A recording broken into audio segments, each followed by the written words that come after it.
नमस्कार दोस्तों, जैसा कि आप सभी को पता होगा, आज की तारीख है 7 अगस्त 2021।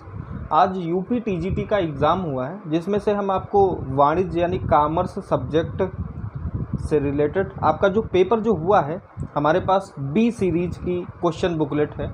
हम इसी सीरीज के अकॉर्डिंग क्वेश्चंस का डिस्कशन करेंगे, यानी आपको क्वेश्चंस के आंसर्स हम बताएंगे, आंसर की हमारी क्या होगी उसको हम बताएंगे। तो हम इस वीडियो में कुछ क्वेश्चंस का ही डिस्कशन करेंगे। अगले क्वेश्चंस का डिस्कशन जो हमारे बचेंगे क्वेश्चंस, उसको हम दूसरे वीडियो में उसका डिस्कशन करेंगे।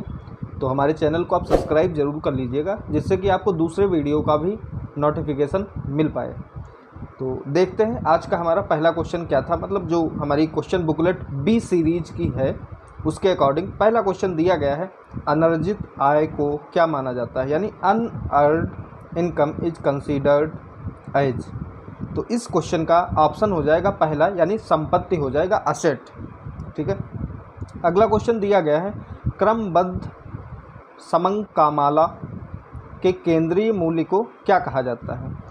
तो इसको मध्यिका कहा जाता है, यानी मीडियन बोला जाता है। ठीक है। अगला क्वेश्चन दिया गया है कि किराया क्रय पद्धति के अंतर्गत प्रत्येक अवधि के लिए ब्याज की गणना की जाती है। किसके अकॉर्डिंग ब्याज की गणना की जाती है। तो इस क्वेश्चन का हमारा आंसर जो है वो डाउट में आंसर है। इस क्वेश्चन का आंसर या तो ए हो सकता है ऑप्शन, या फिर डी हो सकता है। और अगर किसी भी क्वेश्चंस का, जैसे कोई भी क्वेश्चंस है उसका आंसर हमने नहीं बताया है, या फिर उस क्वेश्चन का आंसर डाउट में है, तो उस क्वेश्चन का जब हमें आंसर पता हो जाएगा तो आपको कमेंट के माध्यम से बता दिया जाएगा। कमेंट में उन क्वेश्चंस का आंसर पिन कर दिया जाएगा, जहां से आप उन क्वेश्चंस के आंसर्स को देख सकते हैं। तो इस क्वेश्चन का ऑप्शन या तो ए हो जाएगा या फिर डी होगा। ठीक है। अगला क्वेश्चन दिया गया है कि प्राइसिंग स्ट्रेटजीज इंक्लूड। तो इस क्वेश्चन का आंसर हो जाएगा ऑल ऑफ दी, यानी इसमें चारों ऑप्शन आपके सही हो जाएंगे। अगला क्वेश्चन दिया गया है कि कंपनी अधिनियम 2013 के प्रावधानों के अनुसार अंशों के आवेदन के लिए न्यूनतम आवेदन राशि है। तो इसमें आपको बताने हैं कि अंशों के अंकित मूल्य का कितने प्रतिशत है। तो इसमें अंशों के अंकित मूल्य का 5% होगा, यानी ऑप्शन ए सही हो जाएगा। अगला क्वेश्चन है कि एक संपत्ति जो 5 लाख रुपए में खरीदी गई है और 1 लाख रुपए का भुगतान सुपुर्दगी पर किया गया है और 4 लाख रुपए के वित्त स्वीकार किए गए हैं। इसमें आपको बताना है कि आर्थिक चिट्ठे में संपत्ति और दायित्व पर इसका क्या प्रभाव होगा। तो इस क्वेश्चन के अकॉर्डिंग इस क्वेश्चन का ऑप्शन ए वाला सही हो जाएगा, यानी ए ऑप्शन सही हो जाएगा, जिसमें दिया गया कि संपत्ति 4 लाख रुपए से बढ़ी तथा दायित्व 4 लाख रुपए से बढ़े। ठीक है। अगला क्वेश्चन है, ये 6 नंबर का आंसर यही आपका ऑप्शन ए हो जाएगा। 5th नंबर का ऑप्शन जो हमने बताया 5% होगा। ठीक है। अगला क्वेश्चन है 7 नंबर क्वेश्चन है कि उस अंकेक्षण का नाम बताइए जो प्रायः 2 वार्षिक अंकेक्षणों के मध्य किया जाता है। तो इस क्वेश्चन का सही ऑप्शन हो जाएगा अंतरिम अंकेक्षण, यानी ऑप्शन सी सही हो जाएगा। अगला क्वेश्चन है कि मांग का नियम कहता है कि अन्य बातें समान रहने पर क्या क्या हो सकती हैं। हमारे पास ऑप्शंस दिए गए हैं, तो इस क्वेश्चन का सही ऑप्शन हो जाएगा ऑप्शन बी, यानी मांग का नियम कहता है कि अन्य बातें समान रहने पर वस्तु की कीमत तथा मांग के मध्य सदैव विपरीत संबंध होता है। अगला क्वेश्चन है कि निम्नलिखित में से कौन सा कथन आपका सही नहीं है, यानी दिए गए कथनों में से आपका कौन सा कथन सही नहीं है। तो इस क्वेश्चन का आंसर हमें नहीं मिला है, आपको थोड़ी अगले वीडियो में बता दिया जाएगा। अगला क्वेश्चन है कि निम्नलिखित में से कौन सा कार्य भारतीय रिजर्व बैंक नहीं करता है, यानी आरबीआई जो है इंडिया की, हमारे भारत देश की सेंट्रल बैंक जो है आरबीआई, ये कौन सा कार्य नहीं करती है। तो इस क्वेश्चन का ऑप्शन डी हो जाएगा, यानी विदेशी विनिमय प्रबंधन एवं नियंत्रण का कार्य नहीं करती है। अगला क्वेश्चन है कि निर्यातकों को कार्यशील पूंजी की सुविधा प्रदान की जाती है, किस तरह से प्रदान की जाती है। हमारे पास ऑप्शन जो दिए गए हैं, तो इसमें इस क्वेश्चन के अकॉर्डिंग इस क्वेश्चन का पहला वाला ऑप्शन सही हो जाएगा, यानी निर्यातकों को कार्यशील पूंजी की सुविधा भारतीय रिजर्व बैंक द्वारा प्रदान की जाती है। अगला क्वेश्चन है कि अंकेक्षण व एश्योरेंस प्रमाण 2 यानी AAS2 किससे संबंधित है। तो ये अंकेक्षण नियोजन से संबंधित है, यानी इस क्वेश्चन का ऑप्शन सी सही हो जाएगा। अगला क्वेश्चन है कि अशोका लिमिटेड ने एक मशीन टाटा एंड सन्स से 1.5 लाख रुपए में खरीदी है, तो ये क्या है? तो ये एक प्रकार का लेन देन है, ठीक है, ऑप्शन ए सही हो जाएगा। अगला क्वेश्चन है कि तलपट प्रदर्शित करता है, यानी तलपट किसको प्रदर्शित करता है? तो इस क्वेश्चन का भी हमें एग्जैक्ट आंसर नहीं मिला है, आपको अगले वीडियो में बता दिया जाएगा। अगला क्वेश्चन है कि स्थायी संपत्तियों पर ह्रास किसका उदाहरण है? यानी ह्रास एक उदाहरण है, तो किसका उदाहरण है? तो ये आयगत व्यय का उदाहरण है, यानी ऑप्शन बी सही हो जाएगा। अगला क्वेश्चन है कि एक कंपनी ने 20,000 रुपये में अपने भवन की रंगाई पर खर्च किए हैं, तो आपको बताना है कि इसे किस प्रकार से अभिलेखित किया जाना चाहिए। तो इसे पूंजीगत व्यय के रूप में अभिलेखित किया जाना चाहिए, यानी कैपिटल एक्सपेंडिचर के अकॉर्डिंग अभिलेखित किया जाना चाहिए। अगला क्वेश्चन है कि किसी विपरीत अनुबंध के अभाव में एक साझेदारी फर्म के समापन पर होने वाली पूंजी लाभ साझेदारों के बीच बांटा जाता है, तो किस अनुपात में बांटा जाता है ये आपको बताना है। तो ये पूंजी अनुपात में बांटा जाता है, यानी ऑप्शन बी सही हो जाएगा। अगला क्वेश्चन है कि क्रय पुस्तक को क्या अभिलेखित करने के लिए प्रयोग किया जाता है? तो क्रय पुस्तक को माल के समस्त क्रयों को अभिलेखित करने के लिए प्रयोग किया जाता है, यानी ऑप्शन ए सही हो जाएगा। अगला क्वेश्चन है 19 नंबर की आहरण क्या है, यानी ड्राइंग्स अकाउंट क्या है? तो ये एक प्रकार का व्यक्तिगत खाता होता है, यानी पर्सोनल अकाउंट होता है, ऑप्शन बी सही हो जाएगा। अगला क्वेश्चन है कि विज्ञापन का मूल उद्देश्य क्या है? तो विज्ञापन का मूल उद्देश्य है उपयुक्त सभी, ऑप्शन डी सही हो जाएगा, जिसमें दिया गया है जानकारी देना, समझाना, याद दिलाना, यही विज्ञापन का मूल उद्देश्य है।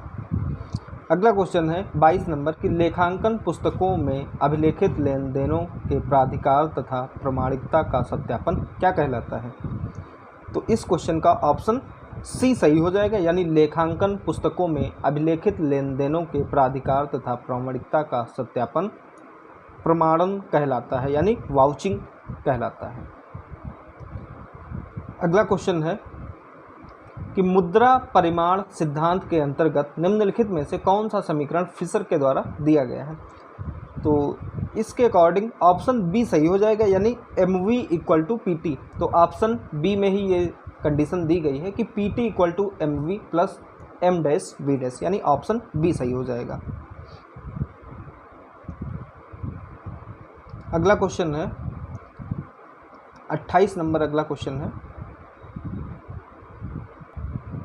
कि निम्नलिखित में से कौन सी लेखांकन परिपाटी नहीं है? तो एकरूपता की परिपाटी जो है ये लेखांकन परिपाटी से संबंधित नहीं है, यानी ऑप्शन डी सही हो जाएगा। अगला क्वेश्चन है 30 नंबर क्वेश्चन है कि पुरानी मशीन की खरीद पर की गई मरम्मत खाते में डेबिट की जाती है, तो ये किस प्रकार की त्रुटि है? तो ये सैद्धांतिक त्रुटि होती है, यानी प्रिंसिपल त्रुटि कहलाती है। अगला क्वेश्चन है कि एक सिनेमा हॉल में बैठने की क्षमता बढ़ाने पर जो खर्चा होता है उस खर्चे को क्या कहा जाता है? तो उस खर्चे को पूंजीगत व्यय, यानी कैपिटल एक्सपेंडिचर कहा जाता है, ऑप्शन सी सही हो जाएगा। अगला क्वेश्चन है 32 नंबर कि उपपट्टे की दशा में पट्टादाता पर अर्जित अधिकार शुल्क क्रेडिट किस प्रकार से किया जाता है? तो ये प्राप्य अधिकार शुल्क खाते में क्रेडिट किया जाता है, ऑप्शन डी सही हो जाएगा। अगला क्वेश्चन है कि अभिदत्त पूंजी और याचित पूंजी में क्या अंतर होता है? तो ऑप्शन सी सही हो जाएगा, यानी अभिदत्त पूंजी और याचित पूंजी में अंतर अयाचित पूंजी कहलाता है। अगला क्वेश्चन है 35 नंबर। अगला क्वेश्चन है कि किस तरह के संगठन के नियम, कर्तव्य और जिम्मेदारियां लिखित रूप में दी जाती हैं? तो इसका ऑप्शन ए वाला सही हो जाएगा, यानी औपचारिक संगठन में नियम, कर्तव्य और जिम्मेदारियां लिखित रूप में दी जाती हैं। अगला क्वेश्चन है 36 नंबर कि विश्व में जनसंख्या की दृष्टि से भारत का कौन सा स्थान है? तो भारत का दूसरा स्थान हो जाएगा, जबकि पहला स्थान चीन का है, ऑप्शन बी सही हो जाएगा। अगला क्वेश्चन है कि हॉथॉर्न परीक्षण किए जाते हैं। तो ये किसके द्वारा किए जाते हैं? तो ये जॉर्ज एल्टन मेयो द्वारा किए जाते हैं। ऑप्शन ए सही हो जाएगा। अगला क्वेश्चन है 38 नंबर कि नगद बिक्री का प्रमाणन करते समय निम्न में से किसे संबंधित प्रमाणक नहीं माना जाता है? तो ये विक्रेता की संक्षिप्त को प्रमाणक नहीं माना जाता है, यानी ऑप्शन सी सही हो जाएगा। अगला क्वेश्चन है 40 नंबर क्वेश्चन है अगला कि रेपो रेट क्या होती है? तो रेपो रेट वह दर जिस पर व्यापारिक बैंक भारतीय रिजर्व बैंक से उधार लेते हैं, यानी ऑप्शन ए सही हो जाएगा। अगला क्वेश्चन है 41 नंबर कि परिवर्तनशील अनुपातों के नियम में यह मान लिया जाता है कि, ऑप्शन दिए गए हैं, तो इस क्वेश्चन के अकॉर्डिंग ऑप्शन बी सही हो जाएगा, यानी परिवर्तनशील अनुपातों के नियम में यह मान लिया जाता है कि जब सीमांत उत्पादन गिरता है तो उपयोगिता अधिकतम होती है। अगला क्वेश्चन है 43 नंबर, अगला क्वेश्चन है 43 कि मूल लेखांकन समीकरण किस पर आधारित है? तो मूल लेखांकन समीकरण द्विपहलू अवधारणा पर आधारित है, यानी ऑप्शन डी सही हो जाएगा। अगला क्वेश्चन है कि कोई मद तब सार्थक मानी जाती है जब ये क्या होती है? तो जब ये वास्तविक लेखा से संबंधित हो, कच्चे माल से संबंधित हो तथा उपयोगकर्ता के लिए महत्वपूर्ण हो, यानी ऑप्शन डी सही हो जाएगा, उपयुक्त सभी। अगला क्वेश्चन है 45 नंबर। नेक्स्ट है क्वेश्चन ये 46 नंबर क्वेश्चन कि फ्रैंको बीजक में क्या सम्मिलित है? तो फ्रैंको बीजक में सम्मिलित होता है कि क्रेता के घर तक माल पहुंचाने की कुल लागत फ्रैंको बीजक में सम्मिलित होती है, यानी ऑप्शन ए सही हो जाएगा। अगला क्वेश्चन है 47 नंबर कि साझेदारों के पूंजी खाते पर ब्याज क्रेडिट किस प्रकार किया जाता है? तो इस क्वेश्चन का सही ऑप्शन बी हो जाएगा, यानी साझेदारों के पूंजी खातों पर ब्याज क्रेडिट साझेदारों के पूंजी खाते में किया जाता है। अगला क्वेश्चन है कि गैर व्यापारिक संस्थाओं द्वारा किए जाने वाले नकद लेन देनों को क्या दिखाया जाता है? तो इस क्वेश्चन के अकॉर्डिंग ऑप्शन बी सही हो जाएगा कि गैर व्यापारिक संस्थाओं द्वारा किए जाने वाले नकद लेन देनों को आय व व्यय के खाते में दिखाया जाता है। अगला क्वेश्चन है 49 नंबर क्वेश्चन है कि ए और बी ये एक फर्म के दो साझेदार हैं जिनकी लाभ और हानि 3:2 में दी गई है, जिसमें से सी एक नए साझेदार के रूप में फर्म में प्रवेश करता है जो 6,000 रुपये की राशि ख्यात के लिए प्रीमियम के रूप में नकद देता है। तो अब आपको दिया गया है जिसमें कि यहाँ ए और बी के मध्य ख्यात के प्रीमियम का बंटवारा होगा। यदि नया अनुपात 5:3:2 होगा तो आपको रेशियो बताना है, किस रेशियो में ए और बी का रेशियो होगा। ठीक है, तो इस क्वेश्चन के अकॉर्डिंग आपका ऑप्शन ए सही हो जाएगा, यानी 3600:2400 रुपये हो जाएगा, ए ऑप्शन। अगला क्वेश्चन है 50 नंबर कि दबाव या भय पर आधारित अभिप्रेरण क्या कहलाता है? तो दबाव या भय पर आधारित अभिप्रेरण ऋणात्मक अभिप्रेरण कहलाता है, यानी ऑप्शन सी सही हो जाएगा।